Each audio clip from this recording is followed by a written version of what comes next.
Hello everyone, welcome back to my channel. ఈరోజు recipe వచ్చేసి సేమియా ఉప్మా ఎలా ప్రిపేర్ చేసుకోవాలో మీకు ఈ వీడియోలో పూర్తిగా చూపిస్తాను. వీడియో ఎక్కడా స్కిప్ చేయకుండా పూర్తిగా ఎండ్ వరకు చూడండి. ప్రాసెస్లోకి వెళ్ళిపోదాం.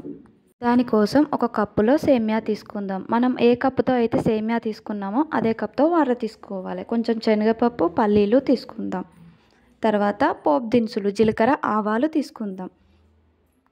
ఇందులోకి కొంచెం సన్నగా కట్ చేసుకున్న ఆనియన్, 2-3 మిర్చి, సన్నగా కట్ చేసుకున్న కొత్తిమీర, ఒక ఆలు, బీన్స్, సన్నగా కట్ చేసుకున్న అల్లం, క్యారెట్ తీసుకొని కడాయి పెట్టుకొని స్టవ్ ఆన్ చేసుకొని హీట్ ఎక్కాక ఇందులో మనం తీసుకున్న సేమియా కొంచెం దూరగా ఇలా సన్నటి సెగ పైన వేపుకోవాలి.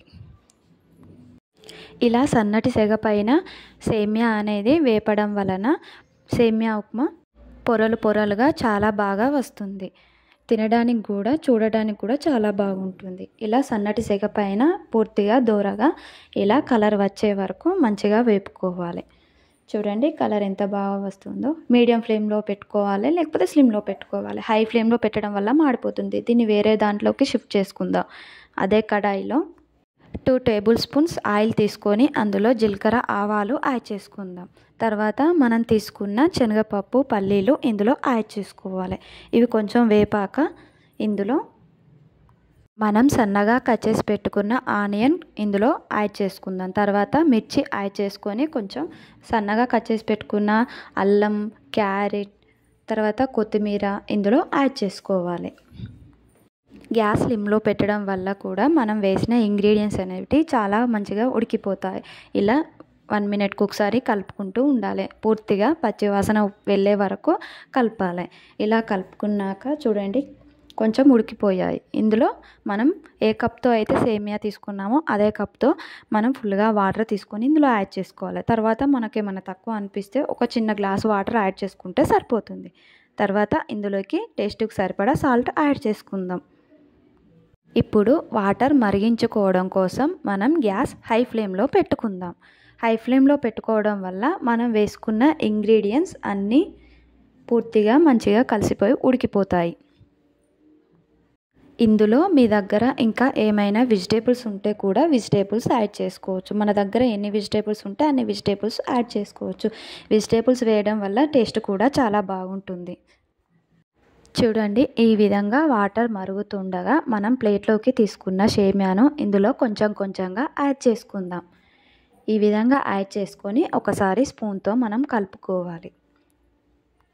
గ్యాస్ ఇలా స్లిమ్లో పెట్టి ఒక 2 మినిట్స్ అలా వదిలేయాలి. తర్వాత వాటర్ అనేటి కొంచెం ఉడికిపోయి దీన్ని వాటర్ని మొత్తం అబ్జర్వ్ చేసుకుంటుంది సేమియా. మనం అన్ని వెజిటేబుల్స్ వేయడం వల్ల టేస్ట్ కూడా చాలా బాగుంటుంది. ఇలా మళ్ళీ ఒకసారి స్పూన్తో కలుపుకొని ఒక 1 మినిట్ స్లిమ్లో పెట్టి ఉంచాలి. తర్వాత ఒక పెద్ద ప్లేట్ తీసుకొని దీని మీద బోర్లించి గ్యాస్ స్లిమ్లో పెట్టి ఈ ప్రాసెస్ చేసుకుందాం. తర్వాత 1 మినిట్ తర్వాత చూడండి ఎలా ఉడికిపోయిందో, వాటర్ పూర్తిగా అబ్జర్వ్ చేసుకుంది. తర్వాత ఒకసారి దీన్ని స్పూన్తో తిప్పివేసుకుందాం. ఎందుకంటే లోపల ఉడికిపోయింది, కింద బాగాన ఉడికిపోయింది, పైన బాగాన కూడా ఉడికిపోవాలి కాబట్టి ఒకసారి తిరగవేసుకోవాలి. ఇలా సేమియాను తిరగవేసుకున్న తర్వాత మనం మళ్ళీ మూత పెట్టేసి క్లోజ్ చేసుకోవాలి. గ్యాస్ మీడియం ఫ్లేమ్లో పెట్టడం వల్ల వాటర్ మొత్తం పూర్తిగా అబ్జర్వ్ చేసుకొని చాలా బాగా ఉడికిపోతుంది. చూడండి ఎంత పొరలుగా చాలా బాగా వచ్చిందో. చూడండి మీకు స్పూన్తో చూపిస్తాను పొరలుగా ఎంత బాగా వచ్చిందో. చూడడానికి తినడానికి కూడా చాలా బాగుంటుంది. మీకు కావాలంటే కలర్ కోసం ఇందులో ఆయిల్ వేసేటప్పుడే మనం పోపు దినుసులు వేసుకునేటప్పుడే కొంచెం పసుపు యాడ్ చేసుకుంటే కలర్ కోసం చేసుకోవచ్చు. మీకు నచ్చకపోతే స్కిప్ చేయవచ్చు.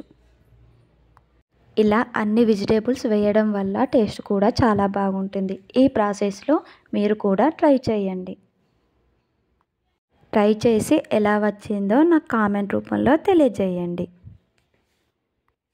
చూడండి ఎంత బాగా పొరలుగా కనిపిస్తుందో. చూస్తుంటేనే నోరూరిపోతుంది. మీరు కూడా ట్రై చేసి నాకు చెప్పండి. మీరు ట్రై చేసి బాగుందని చెప్తే నేను కూడా హ్యాపీగా ఫీల్ అవుతాను.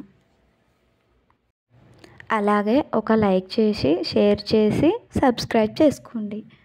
లైక్ చేయడం మాత్రం మర్చిపోకండి. సబ్స్క్రైబ్ కూడా చేసుకోండి. Bye bye. నెక్స్ట్ వీడియోలో కలుద్దాం.